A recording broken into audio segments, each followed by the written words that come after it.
اپنا گھر بناتی ہے، پر احمق اسے اپنے ہی ہاتھوں سے برباد کرتی ہے۔ امثال 14واں باب اس کی پہلی آیت۔ ضدی خواتین ناکام ہیں۔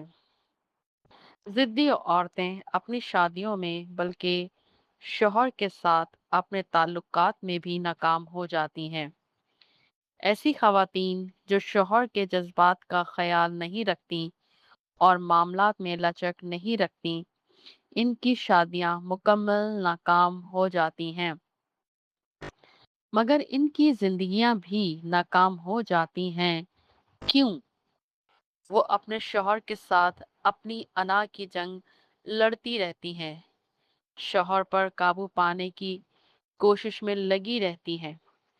اس جنگ میں ہمیشہ وہ ہار جاتی ہیں اور کبھی یہ جنگ نہیں جیت سکتی، کیونکہ مرد ضد کرنے والی بیوی کے سامنے اور زیادہ ضدی ہو جاتے ہیں، اور وہ ایک نرم اور فرمانبردار عورت کے سامنے بہت زیادہ نرم ہو جاتے ہیں۔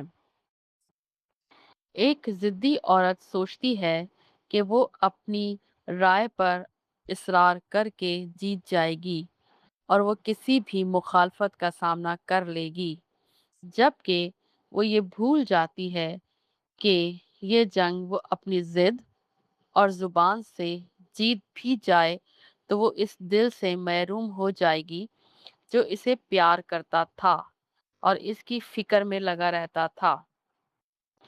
تمام ثقافتوں اور حکمتوں میں ایک آسان، نرم، ہمدرد، صابرہ اور درگزر کرنے والی عورت کی تعریف کی گئی ہے۔ یہاں تک کہ بڑے بزرگوں نے ایسی عورت کی تعریف کی ہے جو اپنے شوہر کا احترام کرتی ہے اور نرمی اور حکمت کے ساتھ بولتی ہے، اور اس کے نتیجے میں وہ اس سے ہمیشہ محبت کرے گا اور اسے کبھی دور نہیں جائے گا۔ وہ عورت جو اپنے شوہر کی بات مان لیتی ہے اور طوفان کے گزرنے تک صبر کر لیتی ہے، وہ عقل مند عورت ہے اور اپنے کنبے کو بکھرنے سے بچا لیتی ہے۔ اور وہ عورت جو خشک چھڑی کی طرح ہے، لچک کھڑی ہوتی ہے اور ٹوٹ جاتی ہے، جس کا دوبارہ جڑنا ممکن نہیں۔